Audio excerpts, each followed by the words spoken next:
what's up? So in this video I'm going to show you how you can find this, how many kids will you have filter on Snapchat and how to use this filter. So to use this filter, just open your mouth to stop the countdown and that's it. Let me remove this first. Okay,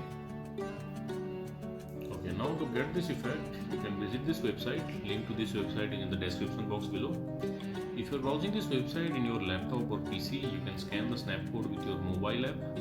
And if you're browsing this website in your mobile, just tap on the snapcode and you will see this pop up in Snapchat. Now tap on unlock for 48 hours and that's it. So that's it guys. Likewise you can get this filter on Snapchat. So thanks for watching the video guys. See you in the next video.